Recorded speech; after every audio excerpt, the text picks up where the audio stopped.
Wel, gawn ni droi at lyfr y datguddiad am ein galwad i addoli heno. I'r hwn sydd yn ein caru ni ac yn ryddhaodd ni oddi wrth ein pechodau a'i waed ac yn gwnaeth yn urdd frenhinol yn offeiriaid i ddiw ei dad, iddo ef y bor gogoniant a'r gallu byth bythoedd. Amen. Wel, gawn ni ymuno yn yr addoliad yma nawr, un harglwydd ac un dew ni, gyda'r garol gyntaf o deied bob Cristion.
Wel, mae'n darlleniad nesaf ni heno yn llythyr cyntaf Ioan, pennod 4, ac o adnod 7 i 21 at ddiwedd y bennod. A'r pennawd yn y Beibl Cymraeg newydd yma yw Cariad yw Duw. Gyfeillion annwyl, gadewch i ni garu ein gilydd, oherwydd o Dduw y mae cariad, ac y mae pob un sy'n caru wedi ei eni o Dduw ac yn adnabod Duw.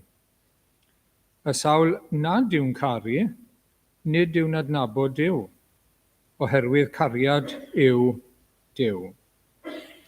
Yn hyn y dangoswyd cariad Duw tuag atom, bod Duw wedi anfon y unig fab i'r byd, mwyn i ni gael byw drwyddo ef. Yn hyn y mae cariad, nid ein bod ni'n caru Duw, ond ei fod ef wedi ein caru ni, ac wedi anfon ei fab i fod yn aberth cymod neu yn iawn dros ein pechodau. Gyfeillio'n annwyl, os yw Duw wedi ein caru ni fel hyn, fe ddylem ninnau hefyd garu ein gilydd. Nid oes neb wedi gweld Duw eriod. Os ydym yn caru ein gilydd, y mae Duw yn aros ynom, ac y mae ei gariad ef wedi ei berffeithio ynom ni. Dyma sut yr ydym yn gwybod ein bod yn aros ynddo ef, ac ef ynom ninnau. Am iddo ef roi i ni o'i ysbryd, yr ydym ni wedi gweld, ac yr ydym yn tystiolaethu, bod y tad wedi anfon ei fab yn waredwr y byd. Pwy bynnag sy'n cyffesu mae Iesu yw mab Duw, y mae Duw yn aros ynddo, ac yntau yn Duw. Felly yr ydym ni wedi dod i adnabod a chredu'r cariad sydd gan Dduw tuag atom. Cariad yw Duw, ac y mae'r sawl sy'n aros mewn cariad yn aros yn Duw, a Duw yn aros ynddo yntau. Yn hyn y mae cariad wedi cael ei berffeithio ynom, bod gennym hyder yn ei ddyfarn, oherwydd fel y mae ef, felly yr ydym ninnau hefyd yn y byd hwn. Nid oes ofn mewn cariad, ond y mae cariad perffaith yn bwrw allan ofn. Mae awnelo ofn a chosb, ac nid yw'r sawl sy'n ofni wedi ei berffeithio mewn cariad. Yr ydym ni'n caru am iddo ef yn gyntaf ein caru ni. Os dywed rhywun, rwy'n caru Duw, ac yntau'n casau ei gyd-aelod neu frawd, y mae'n gelwyddog. Oherwydd ni all neb nad yw'n caru cyd-aelod y mae wedi ei weld, garu Duw nad yw wedi ei weld. A dyma'r gorchymyn sydd gennym oddi wrtho ef, bod i'r sawl sy'n caru Duw, garu ei frawd neu gyd-aelod hefyd. Cyn ni'n diolch i'r arglwydd am ei air. Amen. Gawn ni droi nawr te at yr arglwydd mewn gweddi, cydweddio. I ni'n diolch arglwydd ein Duw a'n tad grasol, Duw a thad ein harglwydd Iesu Grist, ein tad yn y nef. Am y cyfle newydd i ni'n diolch o gael dod gyda'r dyfrondi, o gael ymgynnull yn enw yr arglwydd Iesu, am gael dod i oedfa newydd, lle ni'n cael cyfarfod gyda Duw. Ac i ni'n diolch mai dyna'r nod eto heno o arglwydd, yw cwrdd â Duw yma yn y moddion gras. Ac i ni'n diolch o arglwydd bod ni'n dod at y Duw mawr, gogoneddus, y gwir a'r bywiol Dduw, y tad, y mab a'r ysbryd glân, Yahweh, y Duw tragwyddol. Ac i ni yn daddoli di yn wir arglwydd fel y Duw mawr bendigedig heb ddechrau na diwedd iddo, yr un sydd yn holl alluog, yr un sydd yn holl bresennol, yr un sydd yn holl wybodol, yr un sydd yn holl gyfoethog, yr un sydd yn sanctaidd ac yn lân ac yn bir, yr un sydd yn drigarog ac yn rasol. O arglwydd i ni yn daddoli di heno. Does dim Duw arall yn debyg i ti arglwydd, does neb yn haeddu cystadlu gyda thi am ein haddoliad, a'n cariad, a'n gwasanaeth ni. Ac o arglwydd i ni'n diolch bod ni wedi darllen nawr arglwydd a cael ein atgoffa am dy gariad tuag ato ni. Ac o arglwydd i ni'n gweld y gariad yn rhedeg trwy yr ysgrythyr, i ni'n gweld y gariad yn creu dyn ar dy lun ac ar dy ddelw, i adlewyrchu Duw ac i adnabod Duw wrth gwrs. Ac o arglwydd mae hynny'n rhyfeddod ynddo fe ei hunan. Ac o arglwydd i ni'n cyfaddau bod dyn wedi ei greu ar lun a delw Duw mewn cymdeithas â Duw, bod dyn wedi gwrthryfela ac wedi pellhau, wedi anifuddhau ac wedi colli y berthynas yna trwy bechod. Ac o arglwydd i ni yn cyffesu ein pechodau ni heno ger dy frondi o arglwydd. Nid yn unig ein natur bechadurus, ond i ni'n cyfaddau, mae yna bechod yn aros yno ni fel dy bobl hefyd, ac fel dy blant. Ac i ni'n gorfod cyffesu weithiau yn ein meddwl, weithiau yn ein geiriau, weithiau yn ein gweithredoedd o arglwydd, mae yna bechod. Mae yna bethau sydd yn groes i dy wyllus di, i dy air di o arglwydd ac i thorchmynion di. Ac o arglwydd i ni yn dymuno ac yn sychedu am frwydro yn eu herbyn nhw ac bod yn rhydd ohonyn nhw'n llwyr arglwydd, ond i ni'n diolch nawr bod ni'n dod ata ti achos bod ni'n gwybod bod yna ffynnon i'n glanhau ni arglwydd, i glanhau ein cydwybod ni ger dy frondi, trwy aberth Iesu Grist ac yn enw yr arglwydd Iesu Grist ac wrth groes yr arglwydd Iesu. Ac o arglwydd i ni'n diolch hefyd am dy gariad mewn rhagluniaeth o arglwydd, yn gyffredinol yn ein bywyd bob dydd. Wyt ti'n drigarog iawn tuag ato ni. Ac yn diolch i ni bod y glaw yn dod, bod yr haul yn dod, ar y drwg a'r da, y cyfiawn a'r anghyfiawn. Ac mae hynny'n dangos dy ras cyffredinol o arglwydd ac elfen o dy gariad cyffredinol tuag ato ni. Rhywbeth na dyn ni ddim yn ei heiddi o gwbl. Helpa ni arglwydd i gyfri ein bendithion tymhorol o arglwydd. I ni'n diolch heddi am ddigon o fwyd a gwres o arglwydd. I ni'n diolch bod ni'n rhydd i ddod i'r cwrdd. I ni'n diolch bod dim rhyfel yn ein gwlad ni. I ni'n diolch ar hyn o bryd bod ni'n gallu pregethu'r efengil tu fewn i'r eglwys fel petai a tu fas hefyd. Bod hynny'n gallu bod yn anodd weithiau, diolch bod ni'n cael mynd i'r ysgolion, bod ni wedi cael bod yn yr ysgolion eto yn ystod y flwyddyn yma o arglwydd. I ni ddim yn ei gymryd yn ganiatawol, fel mae pethau nawr, felly ni'n diolch i ti o arglwydd. Pob gras, pob trigaredd yn ein bywyd ni, i ni'n diolch i ti amdano. Helpa ni gofio o arglwydd yn ein pechod, mae condemniad i ni'n heiddi, condemniad tragwyddol. Ond wyt ti mor araf i ddig arglwydd, wyt ti mor fawr o drigarogrwydd, wyt ti mor amyneddgar gyda dyn o arglwydd, ac wyt ti mor dda, ac i ni eisiau diolch i ti. Ond i ni'n diolch yn arbennig o arglwydd, i ni'n gweld pinacl dy gariad wrth gwrs yn anfon dy fab, dy unig anedig fab i'r byd yma. Yr hyn i ni'n meddwl amdano lawer ar hyn o bryd, y dyddiau hyn o arglwydd, gyda tymor yr advent a'r nadolig o arglwydd, ac i ni yn diolch, ac i ni yn rhyfeddu arglwydd. I ni'n gorfod cyfaddau, di ni ddim yn deall y gwirionedd yma yn llawn, bod Duw wedi ymddangos mewn cnawd. Ond i ni yn credu fe arglwydd ac i ni'n diolch i ti amdano fe, oherwydd oedd rhaid i'n hachubiaeth ni ddod o'r tu fas i ni. Allen ni ddim ein newid ein hunain, allen ni ddim ein hachub ein hunain, allen ni ddim dringo ein ffordd lan ato ti arglwydd byth bythoedd. Oedd rhaid i ti ddod ato ni. Ni sydd mewn pydew tomlyd o arglwydd, a ti sy'n plygu lawr, ti sy'n ein codi ni, a ti sy'n gosod ein traed ni ar y graig. O, arglwydd, i ni diolch. I ni diolch bod ein hachubiaeth ni yn tarddu ohono ti, yn dibynnu arna ti yn y pen draw o arglwydd. Nid ar ein gallu ni, nid ar ein doethineb ni, nid ar ein nerth ni yn y pen draw, ond arna ti o arglwydd. Ac i ni'n diolch am hynny. Diolch bod ein hachubiaeth ni yn waith y drindod, y diwdod, y tad, y mab a'r ysbryd glân.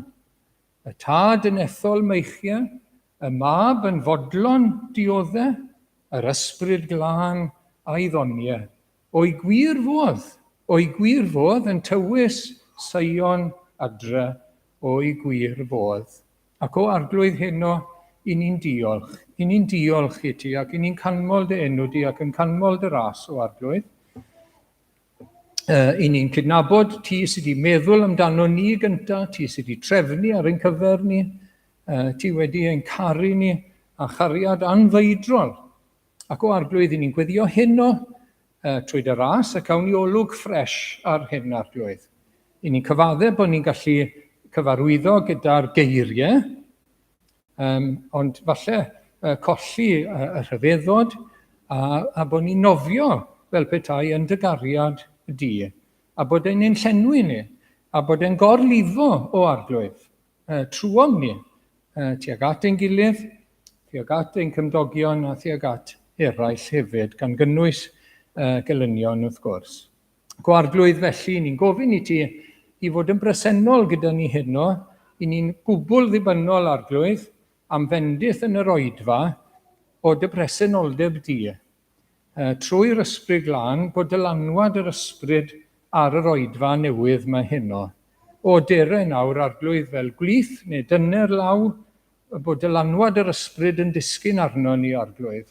Bob un, y pregethwr, y gynulleidfa hefyd o arglwydd. Fel bod y gair yn dod gyda ffresni, gyda nerth o arglwydd, i'n bendithio ni nawr.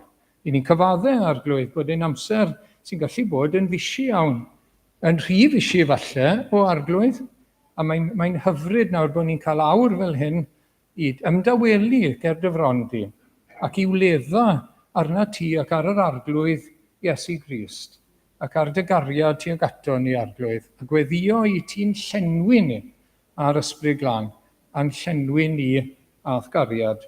Ac o arglwydd felly, ni'n gofyn bydd i di'n siarad â ni wrth gwrs heno nawr. Helpa ni, ro ras i ni, i addoli heno mewn ysbryd ac mewn gwirionedd, mewn reality arglwydd yn yr oedfa newydd hon. Ni'n cofio arglwydd am rai yn ein byd ni sy'n mewn sefyllfa ofnadw o ryfel ac o densiwn a terfysg o arglwydd. I ni'n meddwl am y dwyrain canol, i ni'n meddwl am Rwsia ac Wcrain, i ni'n meddwl am Awstralia o arglwydd, a'r sefyllfaoedd ofnadwy yma yn ein byd ni o arglwydd. Ac yn diolch bod e'n fyd yr wyt ti wedi ei garu. Ni'n cofio mai dy fyd di yw er gweitha beth i ni wedi wneud iddo fe arglwydd, dy fyd di yw Ac o arglwydd i ni'n diolch bod y goleuni wedi llewyrchu, ac i ni'n gweddio nawr bydd goleuni Crist yn llewyrchu yn y mannau hyn arglwydd. Trwy dy bobl, yn y mannau tywyll yma yn ein byd ni, a mannau eraill hefyd wrth gwrs. Y bydd goleuni, i ni'n gweddio bydd goleuni yn goleio yno ni arglwydd, a trwom ni, yn ein tystiolaeth ni, yn ein bywydau ni, o arglwydd fel dy bobl dros y dyddiau nesaf yma nawr. I ni'n diolch arglwydd bod gyda ni un y gallwn ni siarad amdano fe, ei gymeradwyo fe, y goleuni sydd wedi dod, y gwaredwr, yr Emmanuel, mab Duw, Iesu, y gwaredwr sy'n achub, a'r Meseia. Sydd mor addas i gyflwr pobl o'n cwmpas ni. Gyn ni meddwl am bobl yn ein hardal ni arglwydd, rhai ni'n abod nawr sy'n galaru, cysylltiadau gyda ni yn yr eglwys, i ni'n ei cyflwyno nhw i ti. Diolch am weld rai gyda ni bore yma. Bendithia nhw arglwydd, ac tyna nhw i bwyso ac i ymddiried yn llwyr yn yr arglwydd, yn y dyddiau hyn. Ath gael di o arglwydd yn graig safadwy mewn tymhestoedd, craig a ddeil yng ngrym y llu. Helpa nhw i dy brofi di arglwydd a dy gael di ar hyn o bryd. Ac o arglwydd i ni'n gweddio dros yr oedfaon sydd i ddod. Eto, nos Fercher a bore dydd Iau o arglwydd, i ni'n gweddio dy bresenoldeb gyda ni. Ni'n gweddio a bydd i di'n dod â phobl i glyw'r efengil, mae hynny'n fraint i ni arglwydd, i gyflwyno y newyddion da, i gyflwyno'r arglwydd Iesu. Nerthan ni i wneud hynny arglwydd, eto gad eith ysbryd i ddod ar y gwrandawyr hefyd. Ni'n cofio am rai sydd ddim yn dda heddi, rhai sydd mewn gwendid o arglwydd, a llesgedd, a rhai o'n plith sydd â phryderon yn gwasgu, i ni'n cyflwyno'n gilydd i ti o arglwydd yn dyner, gan ofyn dy agosrwydd, ymwybyddiaeth o dy fraich, yn cynnal o arglwydd ac yn cadw ar hyn o bryd. I ni'n cofio am y rhai sy'n wynebu ar ledigaeth, yn wedi dros gyfnod yn Nadolig nawr, i ni'n cofio llynedd beth ddigwyddodd yn Nigeria, yr holl ymosodiadau o arglwydd yn gweddio dros yr ardaloedd hyn arglwydd, a'r targedu sy'n gallu bod yr amser yma, nerthad y bobl o arglwydd, nertha'n brodyr a chwiorydd yn y sefyllfaoedd hyn. Cynnal nhw arglwydd a cadw nhw a defnyddio nhw trwy dy ras. Derbyn ni nawr arglwydd felly. Maddau ni yn pechodau, paid ag arwain ni brofedigaeth, ond gwared ni rhag yr un drwg. Sancteiddiau ni arglwydd yn ein bywyd, fel bod ni'n dod yn fwy tebyg i'r arglwydd Iesu Grist. A diolch, cyn hir bydd e'n dod eto. O, diolch, bydd e'n weladwy y tro nesaf i bawb sydd wedi byw eriod, a bydd pob llygad yn ei weld e, pan bydd e'n dod ar y cwmwl mewn gogoniant. O, tyred arglwydd Iesu, tyred i bawb gael gweld ogoniant i, eis ti sefydlu yn derfynol dy deyrnas fendigedig. Dere arglwydd. Ond diolch yr un pryd bod ti yn, ddim yn oedi, ond yn rhoi cyfle i ddynion i ddod i edifeirwch. Diolch am dymynedd, ond aros gyda ni nawr felly, ac arwain ni'n mhellach yn enw ac yn haeddiant Iesu Grist. Amen.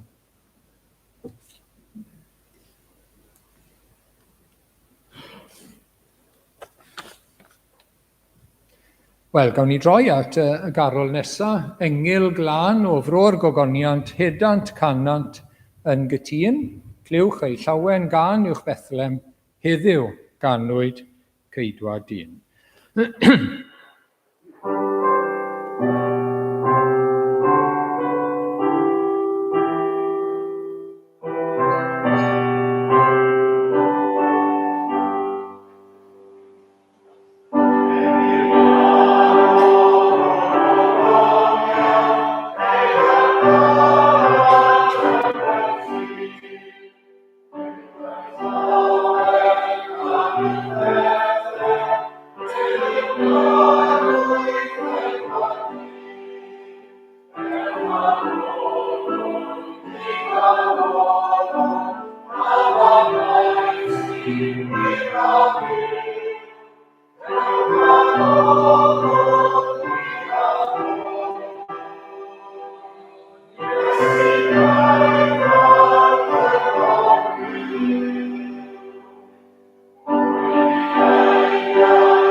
Wel, gawn ni droi nôl at y darlleniad, ac adnod 9 ac adnod 10 o'r bedwaredd bennod o lythyr cynta Ioan. Felly 1 Ioan 4, 9 a 10.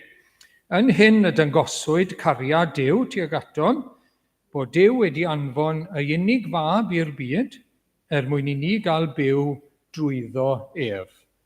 Yn hyn y mae cariad, nid ein bod ni'n caru Duw, ond ei fod ef wedi ein caru ni, ac wedi anfon ei fab i fod yn aberth cymod neu'n iawn dros ein pechodau. Wel, yn yr adnodau hyn nawr te, chi'n gweld y cysylltiad i ddechrau rhwng dyfodiad Iesu Grist a'r groes. Mae nhw'n cael eu clymu yn ei gilydd. Mae wedi anfon ei fab i'r byd i fod yn iawn, i fod yn aberth cymod dros ein pechodau ni.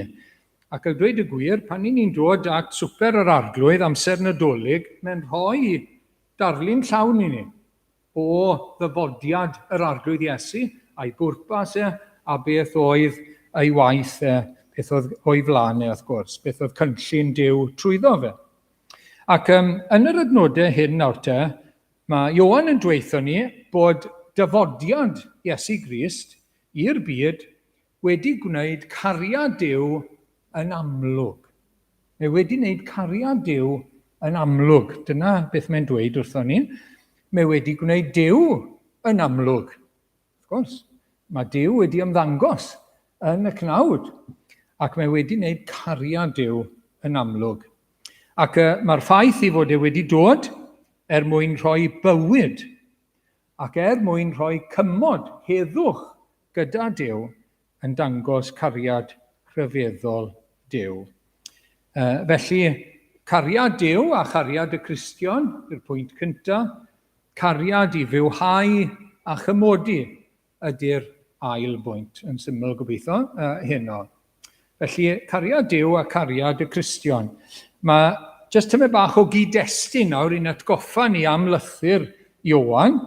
Mae Ioan yn ysgrifennu i atgoffa ei ddarllenwyr bod efengyl Iesu Grist wedi dod â nhw i gymundeb gyda Duw ac yn blant i Dduw. Dyna beth ydyn nhw, trwy ffydd yn Iesu Grist, trwy'r efengyl, ac mae yn ysgrifennu i roi sicrwydd i'r darllenwyr ei bod nhw'n blant i Dduw, ac i wybod siwr allwn ni weid bod ni'n blant i Dduw. A dyna rhan fawr o bwrpas y llythyr, wrth gwrs. Os ych chi eisiau sicrwydd bod chi'n Gristion, dyma'r llyfr i ddarllen, 1 Ioan. Ac mae e'n rhoi 3 ffrawf, ac mae'n mynd trwy'r llythyr, a mae'n mynd o un i'r llall, a mae'n dod nôl atyn nhw, mae'n rhoi 3 ffrawf o beth yw plentyn Duw. Felly, os gallwn ni roi y sleid yma, so'n bos chi'n gallu gweld e, so dwi ddim yn cofio pethau fel hyn pan dwi'n gweld e ar y sgrin, 3 prawf o fod yn blant Duw. Ac mae rhain yn dod rownd a rownd a rownd yn llythyr gyntaf Ioan. So yn gyntaf, credu y mab Duw wedi dod mewn cnawd. Mae hynny'n bwysig iawn ganddo fe, oedd yna bobl yn gwadu bod e wedi dod mewn cnawd, gyda corff fel yn corff ni, yr ymgnawdoliad. Felly, mae hwnna, mi welon ni fe yn y darlleniad. Pwy bynnag sy'n cyffesu 15, mae Iesu yw mab Duw. Ac wedyn, mae'n pwysleisio tro ar ôl tro, wedi dod mewn cnawd. Nid fel ysbryd, nid fel rhith, illusion, ond mirage wedi dod mewn cnawd. Yn ail, ydyn ni'n caru gorchmynion Duw. Mae hwnna'n brawf ein bod ni yn blant i Dduw. Ydyn ni'n caru ei orchmynion. Caru nhw, i ni ddim yn llwyddo i cadw nhw i gyd, ond dyna'n dymuniad ni, dyna'n dyhead ni, ac o ran ei ewyllus ac o ran ei orchmynion, i ni'n caru nhw. Maen nhw'n fendigedig, maen nhw'n wych, wrth gwrs, achos dymuniad Duw yw ewyllus Duw yw yr un sydd wedi'n caru ni. Ac yn drydydd, caru pobl Dduw. Caru pobl Dduw, caru ein gilydd yn gyntaf, fel brodyr a chwiorydd yng Nghrist, ac wedyn cymdogion a gelynion. Caru yn gilydd.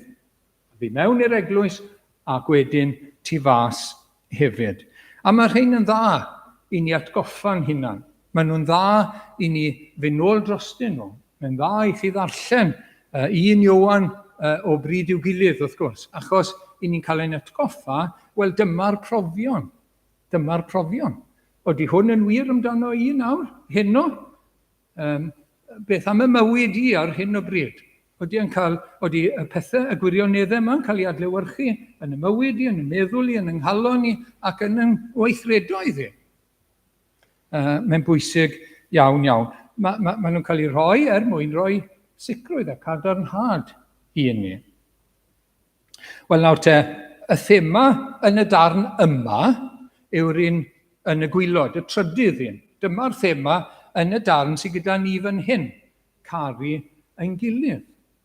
A'r ffordd mae Ioan yn hatgoffa ni ac yn ein perswadio ni y dylen ni garu ein gilydd yw oherwydd a Duw wedi'n caru ni mewn ffordd mor ryfeddol.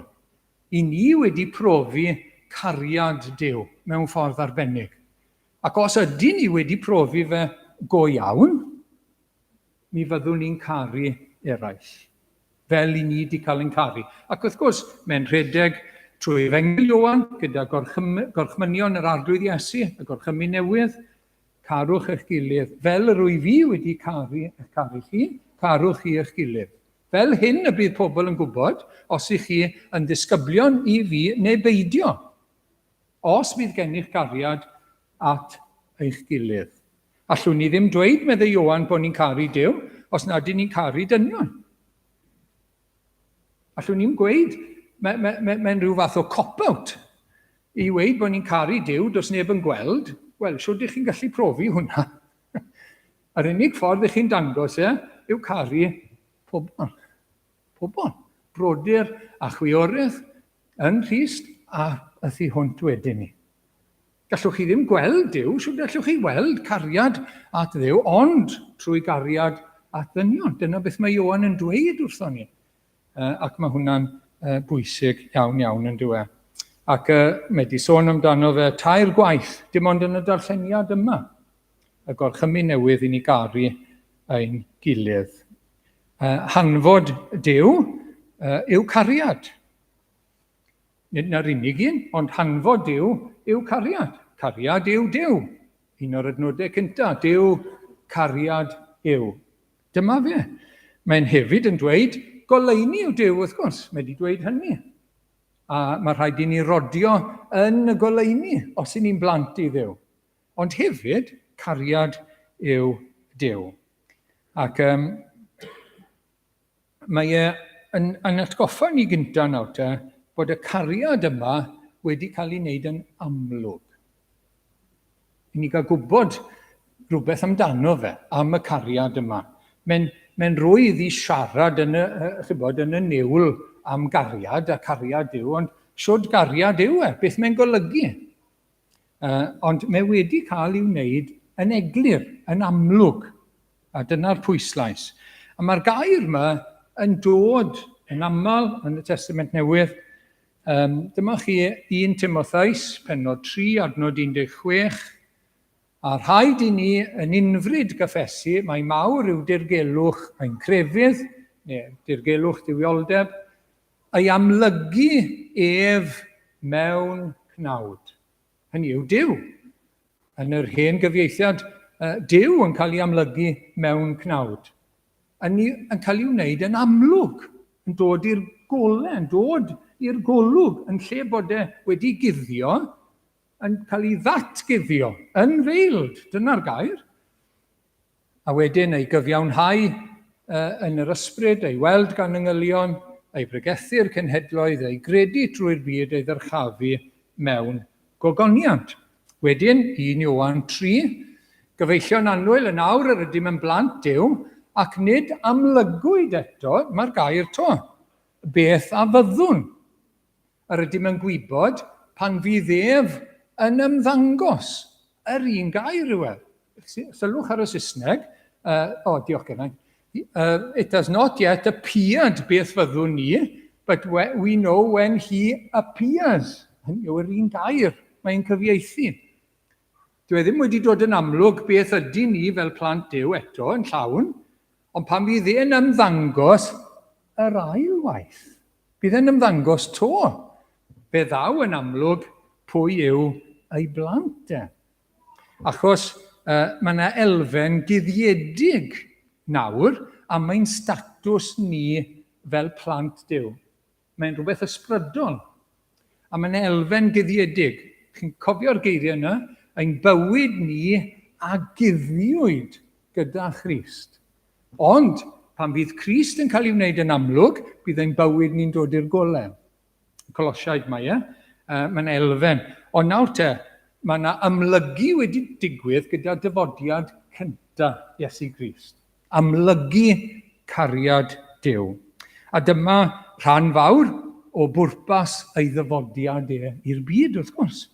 I amlygu cariad Duw tuag ato ni.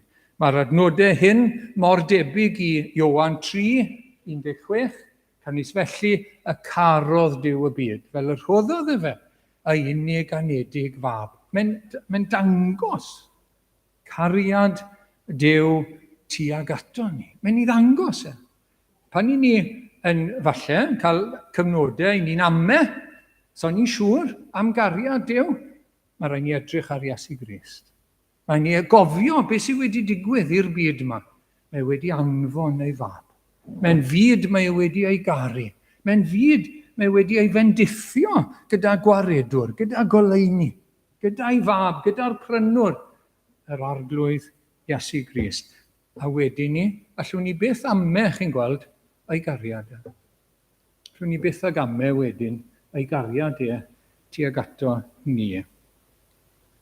Ac mae adnod fel rhain a Ioan 3:16, mae'n datgan cariad Duw ac mae'n crynhoi y newyddion da yn yr Efengyl.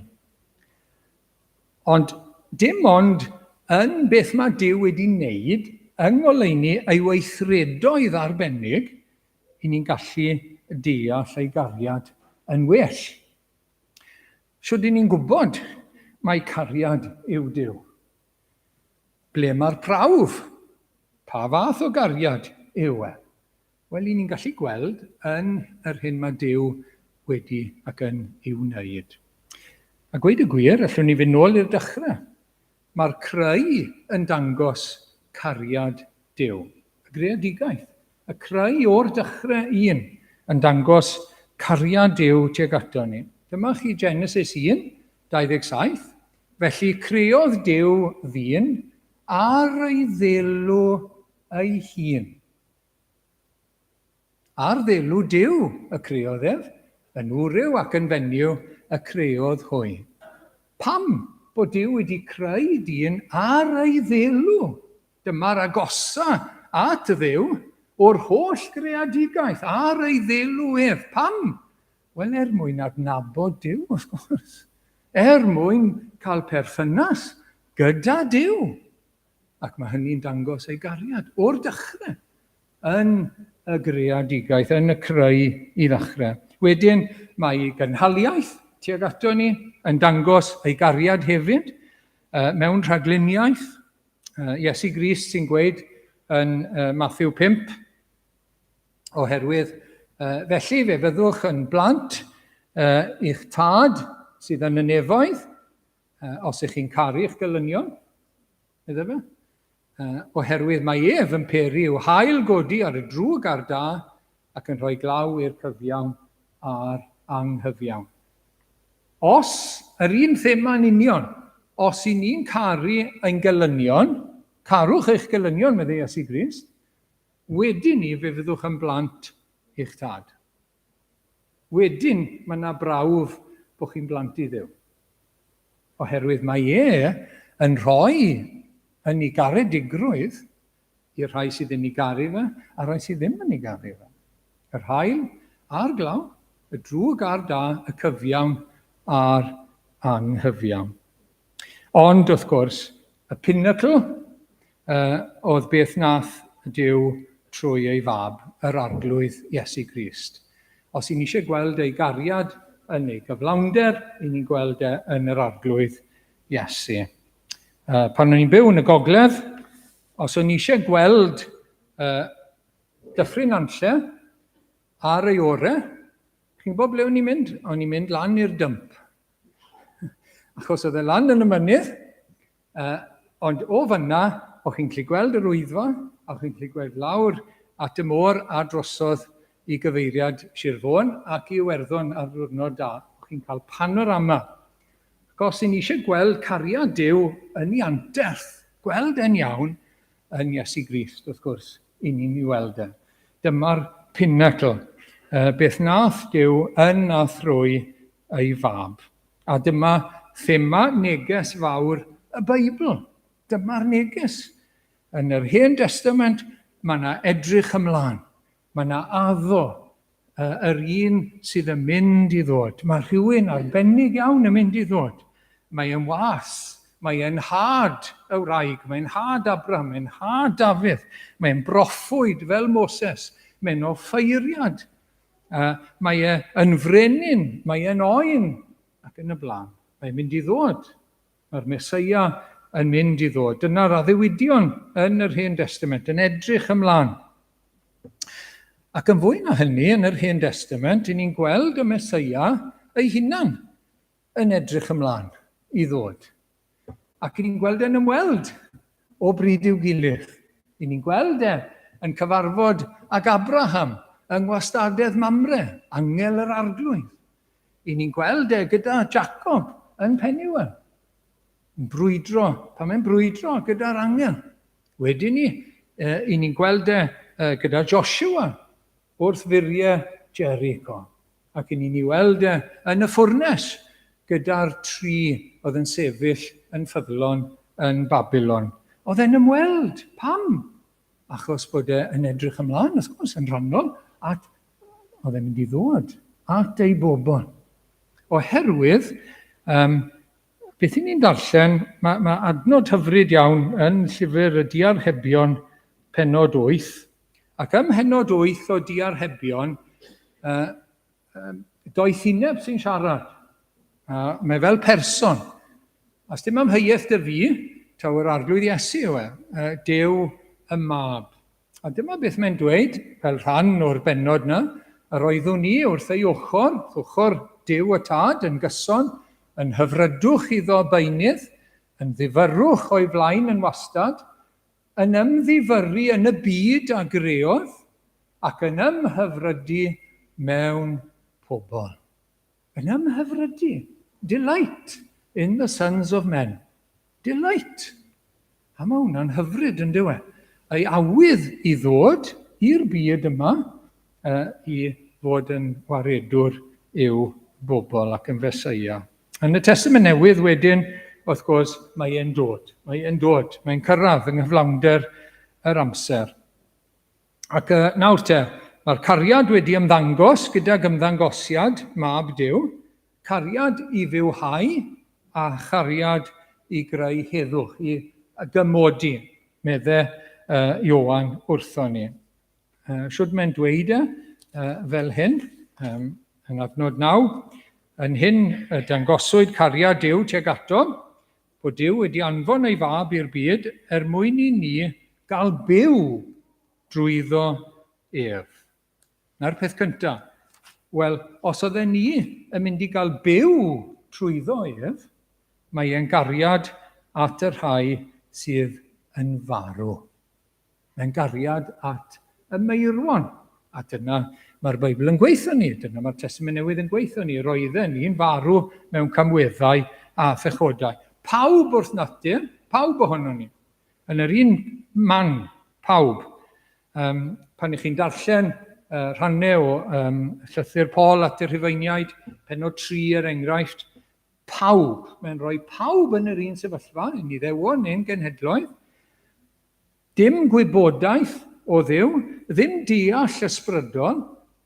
O ran natur, mae dyn yn bodoli yn hytrach nag yn byw. Mewn perthynas iawn gyda Duw. Ac dyma beth mae'n dweud, does neb yn gyfiawn, does neb yn deall Duw, a ffyrdd Duw, nac yn ceisio Duw. Mae pawb wedi gwyro, wedi mynd off ffordd anghywir, ac yn ddifudd. Useless, really. Neb yn gwneud daioni. Mae geiriau dyn o ran ei natur yn llawn gwenwyn a twyll, yn llawn melltith a chwerwder. Geiriau. Geiriau dyn o ran natur nawr. Geiriau yn llawn melltith a chwerwder. O ran natur mae dyn yn dreisgar, yn profi distryw a diflastod, yn methu ffindio heddwch gyda Duw a dynion. Cyflwr dyn. Cyflwr naturiol dyn. A wedyn yn ola, does dim ofon Duw ganddo fe. Dim ofon Duw. Dim parchedig ofon tuag at Dduw. A mae hwnna'n disgrifio pobl yn farw yn eu camweddau a'i pechodau. Pobl o'n cwmpas ni, unrhyw un, felly heno fan hyn, sydd heb adnabod Iesu Grist, wrth gwrs, sydd heb edifarhau a chredu'n yr arglwydd Iesu, yn farw mewn camweddau a phechodau. Chi erioed wedi meddwl pam mae'n gymaint o frwydr weithiau i geisio Duw? Pam mae'n gymaint o ymdrech i geisio Duw, a mae'n rwyddach i wneud rhywbeth arall. Chi wedi meddwl? Achos dyna natur ni. Dyna natur ni. Yw mynd ffordd arall. Dyna'r hen natur. Ond trwy ras, wrth gwrs, i ni'n cael awydd newydd i geisio yr arglwydd. Ond, mae yna frwydr yn yma. Mae yna frwydr yn yma. Ac mae'r hen eisiau tynnu bant. Gwyro bant. A dwi ddim yn dod mor rwydd bob amser i geisio yr arglwydd. Gael amser tawel fes i weddio. Galw ar yr arglwydd a treulio amser yn ei bresenoldeb. Yn rwyddach wneud unrhyw beth bron. Na hynny. Dyna'n natur ni, chi'n gweld. Gwyro. Mynd off. Dyna'r hen natur. Ond ni bai am ras Duw, wrth gwrs. A dyna pam dath Iesu Grist. I'n bywhau ni, i roi calon newydd i ni, i'n deffro ni, i geisio Duw, i'n deffro ni i'n sefyllfa, ac i'n deffro ni i bwyso ar yr arglwydd Iesu a'i geisio fe. Ond yn ail, mae'n gariad at elynion hefyd. Medde Ioan, nid ein bod ni yn caru Duw. Nid ein bod ni yn caru Duw. Doedden ni ddim yn caru Duw. Fe sydd wedi'n caru ni gynta. Nid ni sydd wedi caru fe gynta. Ond wrth gwrs, nid bod ni ddim yn ei garu fe, o ran natur, mae yna gasineb a mae yna wrthwynebiad. Rhyfeddod yr Efengil, medde'r Apostol Paul yw bod Crist wedi marw dros yr anniwiol. Anti-God. Bod Crist wedi marw dros bechaduriaid sydd wedi troseddu a tramplo cyfraith Duw. Dyna'r cariad sydd wedi cael ei wneud yn amlwg, bod wedi caru byd o bechaduriaid sydd wedi tramplo ar ei gyfraith. Dyna'i gariad. Odi chi'n ffindo'n anodd i garu rhywun sy'n tramplo ar orchmynion Duw? Wel, dyna fel mae Duw wedi'n caru ni. Ydych chi ffindo fe'n anodd I garu rhywun sy'n farw mewn camweddau a phechodau? Wel, fel na mae di'n caru ni. Fel na mae di'ch caru chi. Fel na mae di dy garu di a fi. Ac os yw I gariad yno ni, bydd rhywfaint o'r cariad yn dod trwyddo. Hyd yn oed at rai sy'n tramplo cyfraith Duw y dan draed. Popeth yn ei bywyd o'i le yn anghywir wrth gwrs. Ond fel na oedd ni. Fel na oedd ni yn gwmws. A mae wedi'n caru ni. A mae wedi marw drosto ni ar groes Calfaria. Ac mwyn caru gelynion oedd yn farw, oedd rhaid dod I ble roedden nhw. Oedd rhaid anfon ei fab atyn nhw. Mae wedi dod I fyd y meirwan wrth ddod i'r byd yma. Mae wedi dod I fyd y gelyn. Dyna beth I ni'n cofio amser Nadolig. Byd hunanol, fel mae heddi, byd treisgar, dim gwely I wraig oedd yn feichiog, byd Herod, lle doedd ddim lle I neb gystadlu gyda'i bwer y pwer llwgwr creulon pathetic oedd gyda fe, fel brenin Israel. Ond oedd e'n dal gafel yno fe, a'i holl egni. I fyd fel na, wrth gwrs. Sgyda ni'n syniad, ond o goniant y nef, o ddisgleirdeb y nefoedd, I ddannedd llygredd dyn. Dyna siwr ddath yr arglwydd Iesu Grist. Dyna beth ddigwyddodd I fab Duw. Siwr dylle fe oedd hyn. Siwr dylle'r tad oedd fe, siwr dylle'r mab oedd fe. O'n i'n gwylio drama ddoe, Goodbye Mr Chips. Chi'n gyfarwydd ar drama yna? Ac mae yng nghyd-destun y rhyfel byd cynta. Ac rhai o'r disgyblion o'r ysgol, wrth gwrs, wedi goffo, wel, lot o'n nhw'n mynd, a rhesi ohonyn nhw'n cael eu lladd, a rhai un yn dod nôl ac yn dweud siwr oedd fi. A'r mwd yn llwyd, nid yn frown, a pobl yn boddi yn y mwd, ac yn cael eu chwthu'n ddarnau, wrth gwrs. Wel, meddyliwch am hwnna, o'n nhw'n mynd i'r sefyllfa yna, yn y rhyfel byd cynta, the war to end all wars.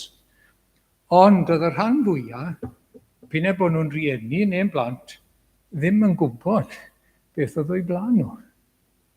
O'n nhw ddim yn gwybod.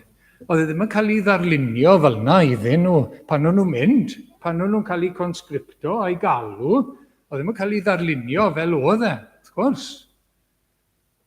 Ond nawr te, pan oedd y tad yn y nef, yn anfon ei fab, oedd e'n gwybod yn iawn siwr gyflwr oedd ar y byd oedd e'n mynd iddo fe. Oedd e'n gwybod yn iawn beth oedd o'i flanau. Oedd y tad yn gwybod, ac oedd y mab yn gwybod hefyd. Oedd y tad yn fodlon iddo fe ddod, oedd e'n ei anfon e, ac oedd y mab yn fodlon dod hefyd.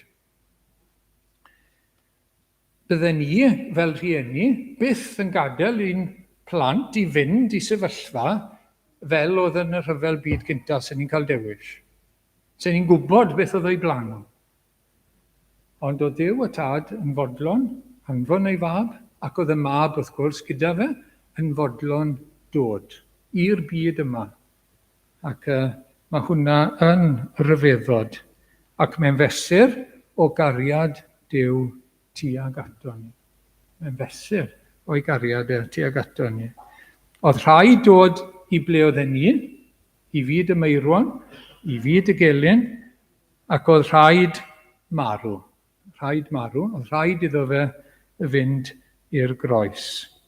Ac mae'n dweud wrthon ni'n glir bod wedi anfon ei fab i'r byd, I ni gael byw, ac wedi anfon ei fab I fod yn aberth cymod neu fod yn iawn dros ein pechodau ni. Yr ystyr y gair fan hyn yw dehyddiant neu propitiation yw'r gair, ac mae rhai pobl yn cael trafferth gyda'r gair yma. Dyna pam dyw'r gair iawn ddim wedi cael ei ddefnyddio llawer yn y cyfieithiadau diweddar, Mae rhai'n cael trafferth yn y byd groegaidd. Gair groeg yw hwn nawr, helasmon. Mae'r gair yma yn y byd groegaidd, byd y diwiau groegaidd nawr. Mae'n golygu tawelu llyd y diwiau. Pan o'n nhw'n mynd yn grac ac o'n nhw'n mwdi iawn ac yn oriog iawn.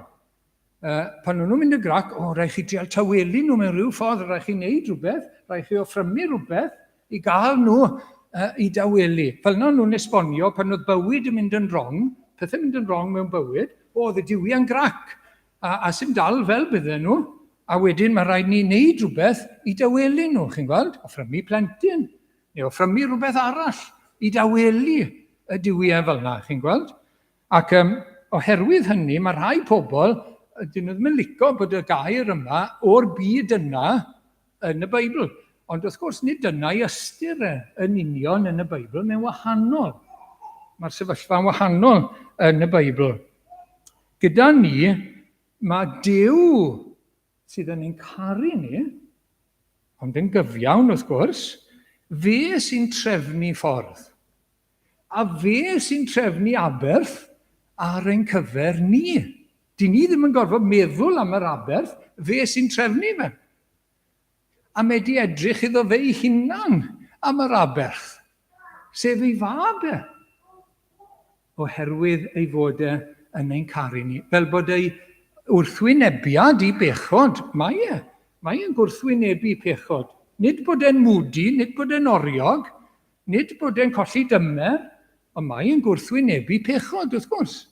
A mae ddigofaint gorfod, mae'n gyfiawn, mae'n gorfod cosbi pechod, ond mae di mynnu, ffindo ffordd i garu ei bobl, a'i derbyn nhw, a cosbi ei fab yn ei lle nhw, fel dirprwy, fel substitute. A Duw sydd wedi trefnu hwnna, Duw sydd wedi meddwl am hwnna, dyna beth mae'r Beibl yn gweud wrtho ni. Ond dyw'r aberth, wrth gwrs, ddim yn cael ei arbed. Mae'r aberth yn cael ei ladd. Mae'r mab yn cael ei ladd. Nid arbedodd Duw ei briod fab. Ond mae pawb sy'n credu yn y mab yn cael ei arbed. Cael ei arbed rhag digofaint a gwrthwynebiad a condemniad a melltith Duw. Mae'n cael mynd yn rhydd, wrth gwrs. Achos bod y cyfan wedi dod lawr ar yr arglwydd Iesu Grist. A dyma fesur, rhyfeddod, cariad, y tad a'r mab. A dyma siwt mae Duw, fel ni'n gwybod, yn maddau ac yn creu heddwch rhyngthon ni a fe. Ni oedd yn elynion, ni oedd yn ei gasau wrth natur, mae wedi creu heddwch. Mae'r prynedigaeth yn ei waed, Rhaid iddo fe ddioddau, rhaid iddo fe farw. Beth i ni'n dod i gofio nawr yn y cymundeb. So, 2 adnod i orffen, i ni'n weddol gyfarwydd arno falle, ynddo ef, yn Iesu Grist, y mae i ni brynedigaeth. Tal i fynd yn rhydd. Sef maddeiant ein camweddau. Bod ein holl bechod wedi cael ei anghofio. Bod e'n peidio a chofio ein holl bechod. Gorffennol, presennol, dyfodol. Ynddo ef, yn Iesu Grist, i ni'n rhydd o bob condemniad ac o bob cos pan mae'n pechod trwy ffydd ynddo ef. Dyma fesur cyfoeth y gras a roddodd mor hael i ni. Mae trwy ras Duw, a trwy ei gariad trwy ei ewyllus rydd i wneud beth mae moyn gyda ni. A mae'n dewis ein caru ni fel hyn. Ar adnod nesaf, ar un ola, Leviticus, wrth gwrs, oherwydd mae bywyd y corff yn y gwaed. Ac fe roddais i chwi i wneud cymod. Drosoch eich hunain ar yr allor. Y gwaed sy'n gwneud cymod dros fywyd. Hynny yw bywyd dros fywyd. ond bywyd yr un dyn am a di fai. Bywyd mab Duw dros ein bywyd ni. Fel bod ni wedyn yn cael byw trwyddo fe ac yn cael heddwch a Duw trwyddo fe. Mae Duw wedi dod ato ni yn ei fab, mae wedi anfon ei fab i wneud ei gariad yn amlwg. Mae wedi cymryd ei natur ni mwyn i ni nawr gael cyfranogi o natur Duw. Bod ni nawr mewn perthynas real gyda Duw, a bod ni wedi'n cysylltu â Duw, fel bod yr hyn yw Duw, ei fywyd yn llifo un bywyd ni. Ei ras, ei gariad, ei nerth, ei heddwch, ei ddarpariaeth ar ein cyfer ni. Mae'r cyfan yn llifo ato ni trwy yr arglwydd Iesu Grist. Ac heno, byddwn ni'n dod at y cymundeb mewn munud nawr.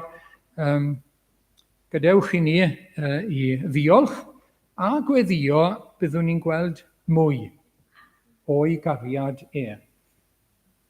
A'r unig ffordd i ni'n gwybod bod ni wedi gweld mwy o'i gariad a bod e'n real yw mesur ein cariad ni at ein gilydd ac at eraill.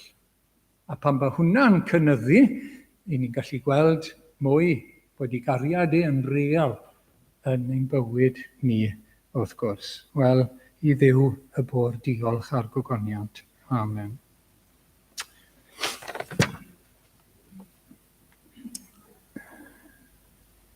Fe ddown ni at y garol nesaf rhwng foliant o'r mwyaf i Dduw y goruchaf am roi ei fab a nwyla yn blentyn i fair.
Diolch o arglwydd yn Duw am dair i ni heno. Diolch am ein atgoffa ni bod dyfodiad dy fab i'r byd yn amlygu, yn gwneud yn amlwg dy gariad tuag ato ni. Diolch am ein atgoffa ni o hyn, i ni'n cyfadde bod angen ein atgoffa ni yn gyson. A diolch o arglwydd am dy gariad tuag ato ni. I ni'n cyfadde bod beth sy'n wedi cael ei ddweud yn wir amdano ni gyd, wrth gwrs. Oedden ni'n farw ac angen ein bywhau, oedden ni'n elynion ac angen dod i heddwch gyda Duw.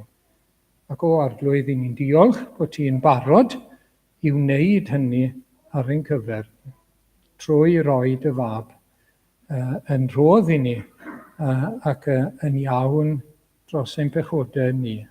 O arglwydd, mae'n anodd i ni ddeall yn llawn beth oedd e'n golygu i ddod i fyd fel hyn i fab Duw.